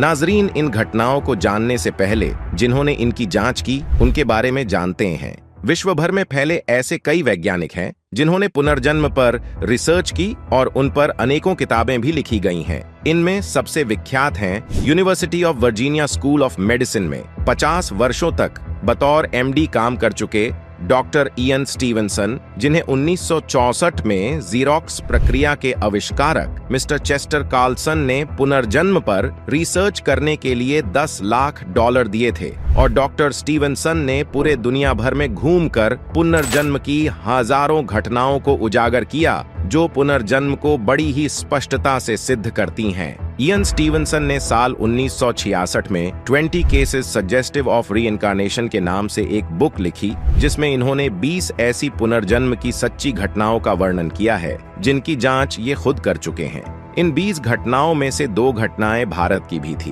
पहली घटना शांति देवी की थी, जो पूरे देश में बहुचर्चित हुई, जिसे इंटरनेट पर आप Shanti Devi reincarnation story type करके सर्च कर सकते हैं। और दूसरी घटना ऐसे हिंदू बच्चे की थी जो अपने पिछले जन्म में मुसलमान था। इस बच्चे ने अपने पिछले जन्म के बारे में बारीक से बारीक चीजों के बारे में बताया था, जिसके कारण भारत की फेमस फिजियोलॉजिस्ट सतवांत पसरिचा ने भी इस केस को अपनी बुक में लिखा है। नाजरीन, पुनर्जन्म की ये सच्ची घटना मुशीर अली नाम के एक मुस्लिम लड़के की है, जो अपने परिवार के साथ उत्तर प्रदेश के लखनऊ में एक काकोरी नाम के कस्बे में रहता था। मुशीर अली के पिता का नाम फकीर हैदर अली था। मुशीर अली पिता फकीर हैदर अली की दूसरी पत्नी नाजिमा के सबसे बड़े बेटे थे।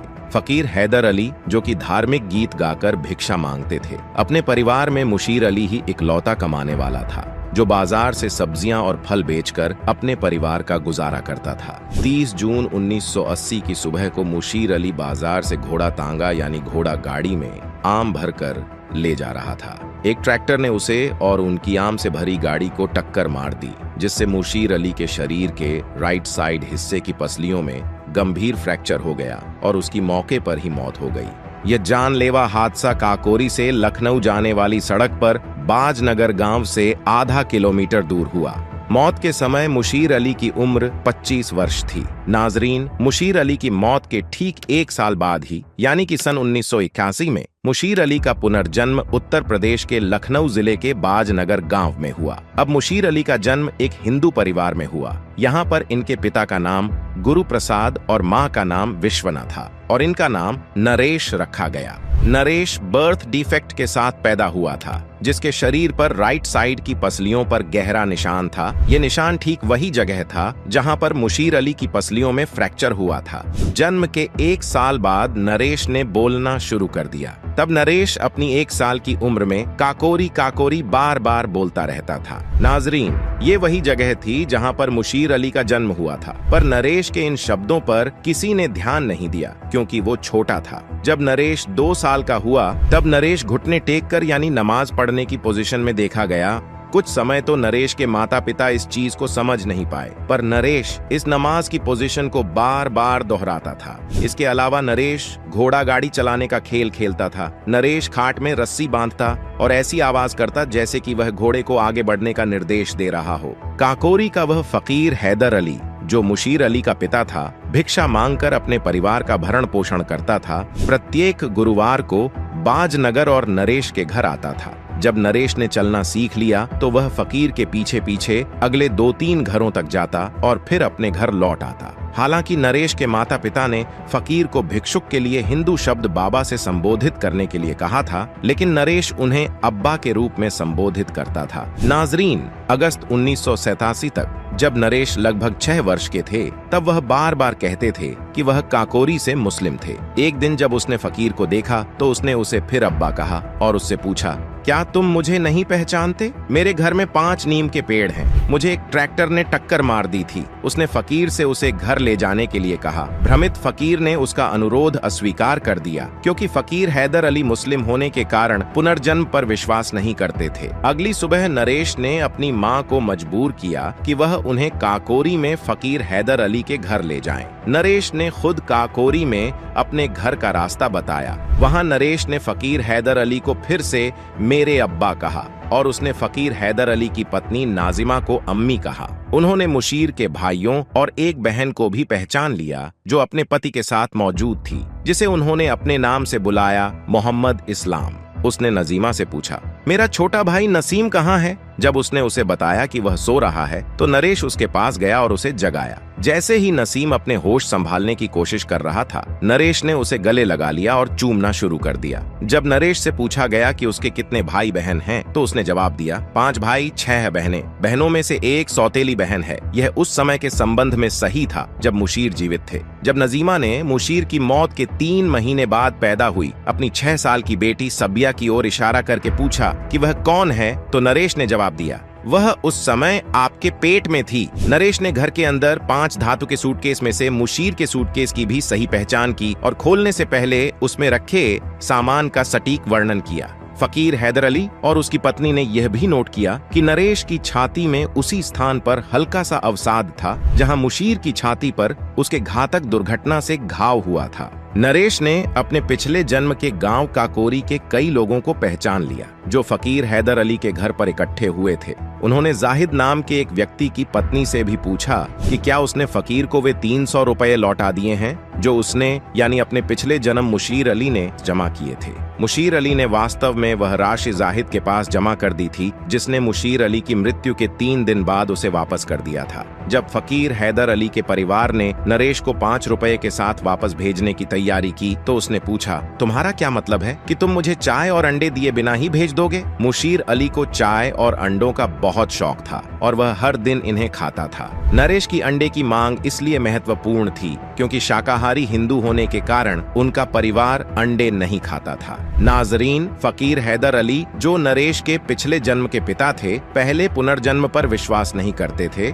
लेकिन नरेश की बहुत सारी चीजों की सटीक जानकारी जैसे नरेश ने अपने पिछले जन्म का बैंक अकाउंट नंबर भी बता दिया था को देखकर फकीर हैदर अली और उनके परिवार ने भी माना कि अपने पिछले जन्म के बेटे मुशीर अली का पुनर्जन्म नरेश के रूप में हुआ है। इस घटना के बाद से फकीर हैदर अली और उनका परिवार भी पुनर्जन्म पर विश्वास करने लग गया। इन तमाम प्रमाणों को उजागर करने का मुख्य उद्देश्य यही है कि हम उस सत्य को समझ सकें जिसे संत रामपाल जी महाराज ने स्पष्ट किया है। जन्म और मृत्यु का यह चक्र तब तक चलता रहेगा जब तक साधक उस तत्वदर्शी संत यानी बाखबर की शरण में नहीं जाता। स्वयं पवित्र कुरान शरीफ के सूरत अल फुरकान 25 आयत नंबर 59 में सृष्टि रचने वाले उस रहमान अल्लाह कबीर की महिमा बताई गई है और अंत में स्पष्ट कहा गया है, वह अल्लाह कबीर बड़ा रहमान है। उसकी खबर किसी बाखबर जानकार तत्वदर्शी संत से पूछ देखो। ठीक यही बात गीता ज्ञानदाता ने भी अध्याय 4 के श्लोक 34 में कही है कि उस तत्व ज्ञान को तू तत्वदर्शी संतों के पास जाकर समझ। और फिर अध्याय 18 के श्लोक 62 में उसी परमेश्वर की महिमा करते हुए अर्जुन को आदेश दिया है, हे अर्जुन, तू सर्वभाव से उस परम अक्षर ब्रह्म की शरण में जा जिसकी कृपा से ही तू परम शांति और सनातन परम धाम को प्राप्त होगा। आज वही पूर्ण परमात्मा जगन्नाथ महाप्रभु 16 महाकलाओं वाला है जो संत रामपाल जी महाराज के रूप को सृजन करके वर्तमान में हमारे बीच विद्यमान हैं। उनके द्वारा बताई गई सतभक्ति ही इस जन्म मृत्यु के चक्र से मुक्ति दिलाकर हमें उस अविनाशी सुख सागर सतलोक तक पहुंचा सकती है। अधिक जानकारी के लिए संत रामपाल जी महाराज ऐप आज ही डाउनलोड करें और संत रामपाल जी महाराज द्वारा लिखित पुस्तक मुसलमान नहीं समझे ज्ञान कुरान को अवश्य पढ़ें। अब आपको कुछ भक्तों के अनुभव दिखाते हैं। परमात्मा कबीर परमेश्वर की शरण माने के बाद उनको कैसे सुख मिले। पहले वो कितने कष्ट से जीवन जी रहे थे और परमात्मा ने आज उनको हाथों पर रख लिया। समर्थ का शरणा गहो रंगहोरी हो और कभू ना हो काज राम रंगहोरी। दर्शकों, जीवन का असली सुख केवल वैभव से नहीं बल्कि परमात्मा की भक्ति से मिलता है। जब हम सच्चे परमात्मा के ज्ञान और भक्ति में लीन होते हैं तो परमात्मा खुद हमारी ढाल बनकर हर कठिनाई को दूर कर देते हैं। परंतु कुछ प्रभु प्रेमी आत्माएं पूर्ण परमात्मा की सच्ची भक्ति न अपनाकर शास्त्र विरुद्ध साधनाएं करके कष्टों में जीवन बिताती हैं। इसलिए जीवन में एक सच्चे गुरु का होना आवश्यक है जो हमें सही भक्ति का मार्ग दिखा सके। एक ऐसी ही कहानी है शिवपुरी मध्य प्रदेश के अजब सिंह जी की, जो कि शिव जी की भक्ति साधना किया करते थे, परंतु परिवार में शारीरिक और मानसिक परेशानियां बनी रहीं। इन्होंने तंत्र मंत्र का भी सहारा लिया लेकिन कोई लाभ नहीं हुआ। इनका जीवन तब बदला जब इन्होंने संत रामपाल जी महाराज से दीक्षा ली और सच्चे परमात्मा का ज्ञान प्राप्त किया। संत जी की कृपा से इनके जीवन के सारे दुख दूर हो गए और सच्ची शास्त्रानुकूल भक्ति साधना इनके लिए एक चमत्कार साबित हुई। दर्शकों, अब आइए सुनते हैं अजब सिंह जी की कहानी, उनकी अपनी जुबानी। नमस्कार सर। नमस्कार सर, क्या नाम है आपका? मेरा नाम अजब सिंह लोधी। कहाँ से आए हैं सर? मैं प्राणपुरा तहसील करहरा जिला शिवपुरी मध्य प्रदेश से आया हूँ। क्या काम करते हैं सर आप? सर मैं शिक्षक हूँ और 2009 में मेरी पोस्टिंग हुई है। सर संत रामपाल जी महाराज से नाम दीक्षा आपने कब ली? सर 13 जुलाई 2014 को मैं संत रामपाल जी महाराज जी के शरण में आया हूँ। सर संत रामपाल जी महाराज से नाम दीक्षा लेने से पहले आप क्या भक्ति साधनाएं करते थे? सर मैं संत रामपाल जी महाराज की शरण में आने से पहले मैं शंकर जी की इष्ट को मानकर और उनकी भक्ति करता था। तो शंकर जी को मैं इष्ट मानता था, तो जहाँ जहाँ मैं रहा तो सोमवार को मंदिर पर जाता था। तो सोमवार को बेलपत्र चढ़ाना, दूध चढ़ाना इत्यादि करता था। और इसी दौरान सर मैं शंकर जी को इष्ट मानकर मुझे पता चला कि उज्जैन में महाकाल का मंदिर है, वहाँ जाने से वो त्रिलोकीनाथ अपने सारे कष्ट दूर होते हैं। तो मैं 7 साल तक लगातार उज्जैन महाकाल के दर्शन करने गया। सर आपने कहा कि उज्जैन महाकाल के दर्शन करने से कष्ट दूर होते हैं, तो सर आपको कौन कौन से कष्ट थे? सर मेरे लिए सबसे बड़ी परेशानी मैं खुद के लिए थी सर, कि मेरा डाइजेशन इतना ख़राब था। मैं खाना खा लेता था, तो खाना खाने के बाद मेरा एक बार खाना खा लिया पूरे दिन भरा सा रहता था, भूख नहीं लगती थी। और आए दिन मैं कहीं पे मेडिकल पे जाके कोई चूर्ण लाता था या कोई आयुर्वेदिक दवा पीता था, फिर भी ठीक नहीं हो रहा था। और मानसिक टेंशन इतनी थी सर मेरे लिए कि मेरे सर पे हमेशा ऐसा लगता था जैसे हज़ारों क्विंटल भार लदा हुआ है मेरे सर पर। सबसे बड़ी परेशानी सर मेरे लिए सिर का और पेट की प्रॉब्लम थी सर मेरा सबसे छोटा बच्चा 5 साल का था। तो 5 साल का जो बच्चा था तो उसको सबसे पहले गले में जो कंठ फसाई बोलते हैं गांव की भाषा में, चारों तरफ गांठें सी पूरे गले में हो गई थी और वो गांठें धीरे धीरे पकने लगीं। पकने के बाद उन गांठों से रसम आना शुरू हो गया। तो रसम आया तो मैंने पहले झाड़ फूंक वालों के पास गया। तो झाड़ फूंक वालों ने कई तंत्र विद्या बताई कि आप ऐसा करिए, आप ऐसा करिए। और उन्होंने ऐसे ऐसे टोटका बताए कि रात को 12 बजे आप जाइए और जहाँ तराहा हो तराहे पर जाके आप निर्वस्त होकर के और खुश बच्चे को नहलाना, इससे कि ये टोटका करने से आपके बच्चे के कष्ट दूर हो जाएंगे। मैंने वो भी किया सर और कुछ भी आराम नहीं मिला। इसके बाद फिर मैं मंदिरों पर गया, सब जगह यही कहते थे कि ठीक है आपके बच्चे ठीक हो जाएगा, और भभूत दे देते थे, झाड़ फूंक कर देते, फिर भी आराम नहीं मिला। तो मैं अपने बच्चे को लेकर डॉक्टर जी के पास गया करहरा। तो करहरा मैंने डॉक्टर जी को दिखाया तो उन्होंने कहा कि इस बच्चे को 1 साल की दवा चलेगी, आराम मिल जाएगा। मैंने लगातार इसको 7-8 माह दवा खिलाई, फिर भी आराम नहीं मिला। तो डॉक्टर ने कहा एक काम करिए आप झांसी दिखाइए। तो हमारे पास झांसी पड़ता है, तो मैं बच्चे को लेकर झांसी गया। तो झांसी में लेने के बाद वहाँ डॉक्टर जी को दिखाया तो उन्होंने जाँच की कि बच्चे का 1 साल इलाज यहाँ चलेगा। फिर भी आराम नहीं मिला सर मेरे लिए, छोटे बच्चे को। फिर इसी दौरान मैं इस बच्चे को वहाँ लाया गांव वापस, और गांव से लेने के बाद एक जंगल पड़ती है हमारे यहाँ से बहुत दूर, वहाँ एक स्थान है, बोले यहाँ जाइए आप, इसकी परिक्रमा दिलवाइए और इस परिक्रमा को देने से आपके बच्चे के सारे कष्ट दूर हो जाएंगे। एक बार आके आपको कन्या भोज कराना है और यहाँ पे ढाक बजवाना है। ढाक मतलब गाँव की भाषा है, वो दही वगैरह खिलवा के कन्या भोज करवाना होता है सर। तो मेरे बच्चे इसको मतलब आराम नहीं मिला। और इसके बाद सबसे बड़ा वाला बच्चा है, उस बच्चे को सर इन्फेक्शन था पेट में, कि उसका इन्फेक्शन ऐसा था कि महीने में 10 दिन तो हो ही जाता था। लीवर में इन्फेक्शन था कि जब कुछ भी खाना खाता था पेट दर्द होता था, उल्टी हुई पेट में आराम, फिर खाना खाता था पानी भी पिए भले वो, तो इसके बाद पेट दर्द हुआ, उल्टी हुई, फिर आराम हो जाता था। ऐसा चलता रहा तो बिल्कुल कमज़ोर होता गया। कमज़ोर होते होते उसको भी मैंने दिखाया, तो डॉक्टरों के पास उसको भी ले गया। तो बताया कि नहीं इस बच्चे को मतलब झांसी ले जाइए, पर उसको भी मैं झांसी ले गया। तो झांसी ले जाने के बाद डॉक्टर ने अल्ट्रासाउंड किया, तो अल्ट्रासाउंड में रिपोर्ट नील, बोले कुछ नहीं, थोड़ा सा इन्फेक्शन है, ये दवा ले आराम मिल जाएगा। फिर मैं घर आया, वही प्रॉब्लम फिर सर मेरे लिए। आकर मैं थक चुका सर, दोनों बच्चे बहुत बीमार। इसके साथ सर मेरी पत्नी को भी सर सबसे बड़ी प्रॉब्लम क्या थी कि मैं खुद उनको कहीं पर भी ले जाता था, तो भले 1 किलोमीटर गाड़ी से जाते थे, तो उनका सबसे बड़ी प्रॉब्लम सिर दर्द का साथ। कहीं भी प्रोग्राम में जाते थे शादी में या, तो सिर बांध के लेट जाती थी। प्रोग्राम तो अलग चला गया, मगर 1 घंटे 1.5 घंटे वो सिर बांध के रोती थी, सिर दर्द इतना होता था कहीं पे भी जाए सर। तो ये प्रॉब्लम सबसे ज़्यादा प्रॉब्लम थी उनको। और दूसरी बात पेन का सर, पेन का बहुत बड़ा उनको परेशानी थी कि यहाँ से घुटने से लेके और इधर कमर तक पेन होता था उनको।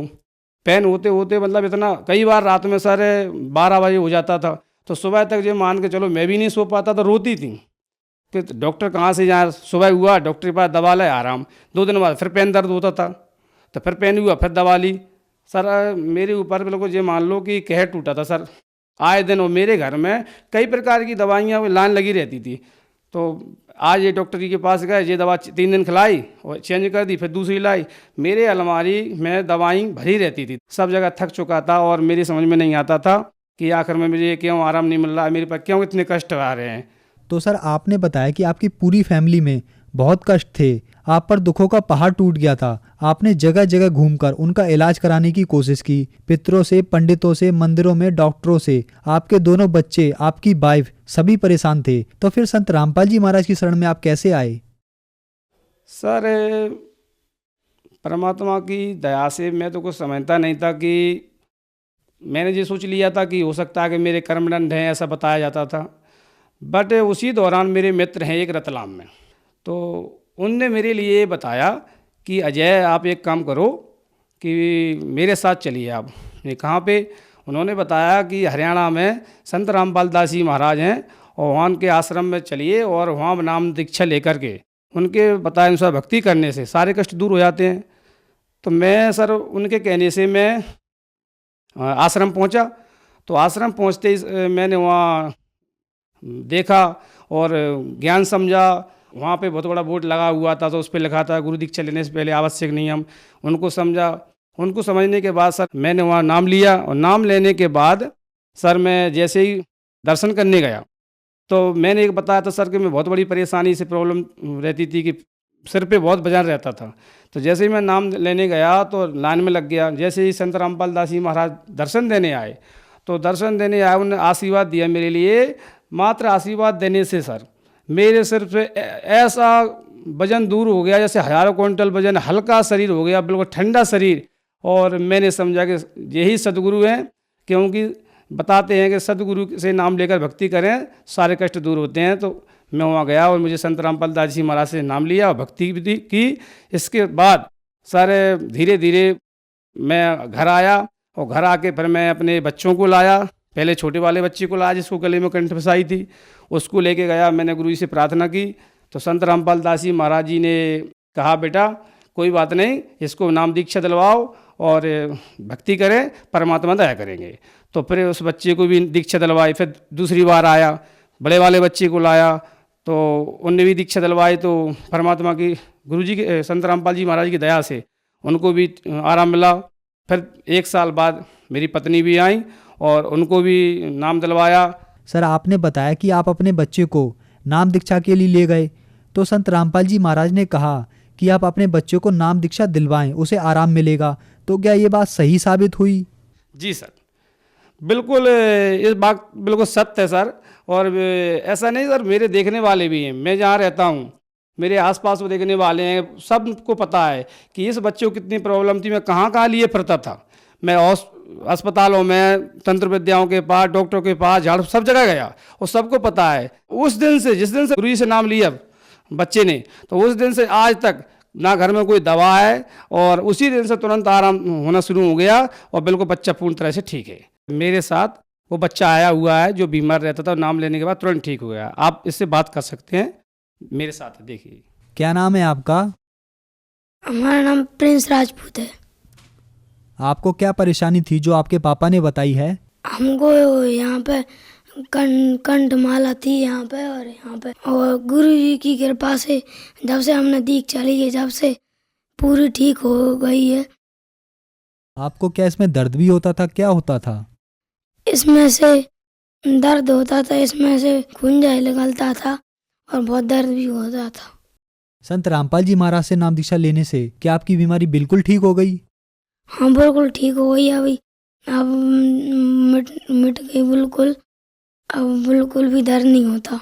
सर जैसे आपने देखा कि मेरा छोटा बालक पूर्ण तरह से ठीक हो गया, आज भी ठीक है उसी दिन से। उसी तरह मेरा बड़ा बालक के पेट में इन्फेक्शन थी कि कुछ खाता था तुरंत दर्द होता था, उल्टी हो जाती थी और काफ़ी कमज़ोर हो गया था। उस दिन से नाम लिया है संत रामपाल दास जी महाराज जी से और नियम मर्यादा में रहकर भक्ति की। आज वो भी पूर्ण तरह से ठीक है। और मेरी पत्नी को 3 प्रॉब्लम थी सर। मैंने अभी बताया था, एक तो पेन होता था, यहाँ से लेके अंदर हड्डी में पेन होता था, इतना पेन होता था कि रात को मैं सोता था कई बार तो वो दर्द के मारे बताती नहीं थी, दूसरे कमरे में जाती थी तो पूरी ताकत से कपड़े से बांध के रखती थी और रोती थी, पर मुझे बताती नहीं थी कि अभी ये नींद खुल जाएगी, परेशान होंगे। नाम लेने के बाद तुरंत ठीक हो गया। और सिर दर्द ज़्यादा पहले से होता था, लगभग मुझे ऐसा पता है कि शादी होने के बाद जैसे ही आई यहाँ तो तब से ही उनको सिर दर्द होता था, तो सिर दर्द की प्रॉब्लम भी बहुत ज़्यादा थी और तुरंत ठीक हो गया उनका नाम लेने के बाद संत रामपाल दास जी महाराज से। और इसके बाद सर तीसरी घटना क्या हुई कि नाम लेने के बाद मेरी पत्नी को एक बार ब्लीडिंग शुरू हुई 1 माह बाद। तो ब्लीडिंग शुरू हुई, इतनी ब्लीडिंग हुई कि एक बार मैंने खुद बाथरूम में जाके देखा तो पूरी बाथरूम भरी हुई थी ब्लड से, खून ही खून था। तो मैंने कहा ये क्या हो गया, मैं आश्चर्यचकित हो गया कि ये क्या हुआ। तो इतना ब्लड निकला कि मैं घबरा गया और प्रार्थना लगाई तो संत रामपाल दास जी महाराज जी ने कहा कि परमात्मा दया करेंगे और भक्ति करो। तो फिर मैं हॉस्पिटल लेके गया, हॉस्पिटल मेरे लोकल कहरा में हॉस्पिटल है, मैं वहाँ गया तो मैडम ने दवा दी और बोला कि इनको आप झांसी ले आइए। मैं झांसी लेके गया, झांसी बड़ा है हमारे यहाँ 50 किलोमीटर दूर पड़ता है। तो वहाँ मैं बड़े डॉक्टर के पास ले गया तो उन्होंने चेकअप किया और चेक करने के बाद वो हैरान थे कि बताइए इतनी बड़ी प्रॉब्लम थी ये तो कि इसको तो बेहोश हो जाना चाहिए थे। ब्लड चेक किया, CBC जांच की, उसमें सही प्रकार की जांचें की तो उसमें आया कि मैंने कहा सर इतना ब्लड निकला, तो उन्होंने जांच किया कि ये चल फिर कैसे रही है ये महिला, बताइए आप कि इस महिला को तो बेहोश हो जाना चाहिए था और ये तो बहुत बड़ी प्रॉब्लम थी, इनकी जान भी जा सकती थी। तो मैंने कहा ये तो परमात्मा की दया है, संत रामपाल दास जी महाराज की दया से वो बिल्कुल कांटे में टल गई, क्योंकि इतनी बड़ी डॉक्टर ने बताया कि इतनी बड़ी परेशानी थी ये और इससे जान भी जा सकती थी। वो जो बेहोश नहीं हुई अभी तक, जीवित कैसे हैं, होश में कैसे हैं, इतनी ब्लड निकला हुआ है इनका। तो संत रामपाल दास जी कृपा से मर्यादा में रह के भक्ति कर रही थी, नाम ना लिया हुआ था, इसलिए संत रामपाल दास जी महाराज की कृपा से बहुत परेशानी टल गई। उसी दिन से आज दिन तक वो पूर्ण स्वस्थ हैं, 3 बीमारी परेशानियां थी वो भी दूर हैं और वो ठीक हैं। मेरे लिए खुद के लिए पेट का था सर, मैं पेट में प्रॉब्लम थी, इन्फेक्शन मान लो या पेट फूल जाता था, मैं कुछ भी खाना खाता था तो मैं भी कमज़ोर होता चला गया। तो मैं जब से मैंने नामदान लिया है तो बहुत अंतर आया है। नहीं मैं खाना खाता था, सुबह खाना खा लिया, शाम तक पेट भरा हुआ रहता था, मेरा डाइजेशन इतना ख़राब था, एक बार खाना खा लिया ऐसा लगता था कि अब खाना नहीं खाने नहीं है, शाम हो गए 1 आध रोटी शाम को खा ली तो ठीक है, और नहीं बस मैं ऐसे पेट फूल जाता था मेरा। तो मेरे ये पेट की प्रॉब्लम इतनी थी, मैं मन ही मन प्रार्थना करता था। तो एक बार संत रामपाल दास जी से महाराज जी से गया, वहाँ मैंने प्रार्थना किया, गुरु संत रामपाल दास जी महाराज बोले जाओ बेटा भक्ति करना, नियम में रहना और सब परमात्मा दया करेंगे। तो फिर मेरी ये प्रॉब्लम बिल्कुल पूर्ण तरह ठीक है, मैं 3 टाइम खाना खाता हूँ और पूर्ण तरह से ठीक हूँ। सर आपने बताया कि आपने संत रामपाल जी महाराज से नाम उपदेश लिया और आपके परिवार में खुशियाँ लौट आईं, तो सर जो समाज आज आपको देख रहा है उन्हें आप क्या संदेश देना चाहोगे? सर मैं क्या संदेश दे सकता हूँ, संदेश तो हमारे परम पूज्य संत रामपाल दास जी महाराज जन जन तक, भारत ही नहीं विश्व के कोने कोने में पहुँचा रहे हैं। क्योंकि संत रामपाल दास जी का महाराज का सत्संग आज लगभग 6-7 चैनलों पर प्रसारण हो रहा है और जगह जगह तक वो संदेश पहुंचा रहे हैं कि ज्ञान समझिए और उनके बताए अनुसार आप भक्ति करिए और कैसे भी कष्ट हो, चाहे कैंसर हो, चाहे टीबी हो और एड्स हो, कैसी भयंकर से भयंकर बीमारी हो, प्रेत बाधा हो, दुख हो और कष्ट हो, और संत रामपाल दास जी महाराज शरण में आइए और नाम लीजिए और भक्ति करिए, सारे कष्ट दूर हो। सर संत रामपाल जी महाराज की शरण में कैसे आ सकते हैं? सर संत रामपाल दास जी महाराज की शरण में आने के लिए 6-7 चैनलों पर सत्संग आ रहे हैं। तो सत्संग के नीचे पीली पट्टी चलती है, उन पीली पट्टी पर नंबर दिए हैं आश्रम के, उन नंबरों पर फ़ोन लगा के आप नाम सेंटर का पता कर सकते हैं। भारत के सभी जिलों में परमात्मा गुरु संत रामपाल महाराज जी की दया से नामदान केंद्र खुले हुए हैं और आप नंबर लगा करके नामदान केंद्र से नाम उपदेश लें और अपना कल्याण कराएँ। धन्यवाद सर। सत साहिब। तो पुण्यात्माओं, आपका कर्तव्य बनता है, कहते हैं आप तेरा जगतार ही, आपका तो कल्याण निश्चित है यदि मर्यादा में रहोगे और भक्ति करते रहोगे, आपका और आपके परिवार का तो कल्याण निश्चित है। लेकिन आपका ये भी कर्तव्य बनता है, फर्ज बना है, भूले न राह बतावे, जिसको ज्ञान नहीं है, भटक रहे हैं, उनको कोशिश करें समझाने की, लेकिन प्यार से। किसी को आप समझाने की चेष्टा करोगे, उसको एक बार तो कड़वा लगेगा। आपको भी ऐसा ही महसूस हुआ होगा प्रारंभ में, हमें भी ऐसा ही लगा था। जैसे गोरखनाथ जी को परमात्मा ने कहा था, गोरखनाथ मैं सबका गुरुआ, मैं सबका गुरु हूं पूरे विश्व का। तो गोरखनाथ जी कह रहे थे, आपका तुम्हारा वचन मोह लाग गए कड़ुआ। आप जो कह रहे हो ना अपने आप को, मैं सबका मार्गदर्शक हूं, गुरु हूं, ये बात मुझे अच्छी नहीं लगती, कड़वी लगती है, बुरी लगती है। तब परमेश्वर ने कहा था कि कड़वा लगे सो मीठा होई, हमरी बात पतीजा जोई।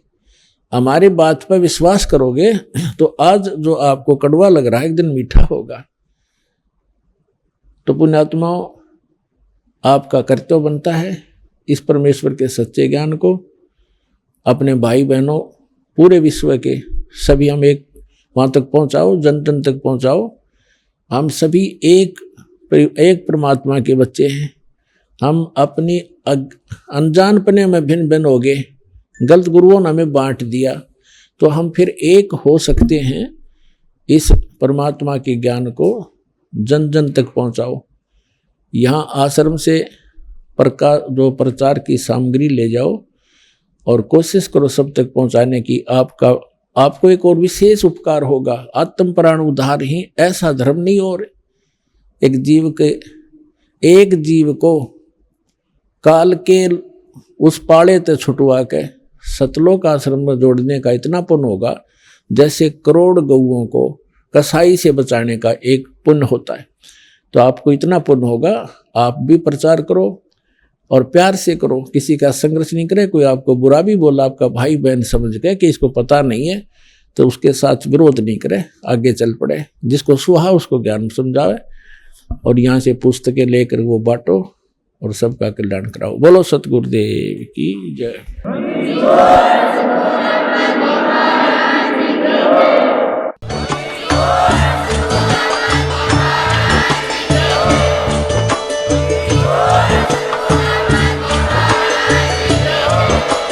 आप सुन रहे थे जगत गुरु तत्वदर्शी संत रामपाल जी महाराज जी के मंगल प्रवचन। अधिक जानकारी के लिए विजिट कीजिए हमारी वेबसाइट www.jagatgururampalji.org। संत रामपाल जी महाराज जी के शुभ आशीर्वाद से पूरे विश्व भर में 500 से भी ज्यादा नाम दीक्षा केंद्र हैं, जिन पर संत रामपाल जी महाराज जी द्वारा ऑनलाइन निशुल्क नाम दीक्षा दी जा रही है। अपने नजदीकी नाम दीक्षा केंद्र का पता करने के लिए संपर्क करें 8222880541।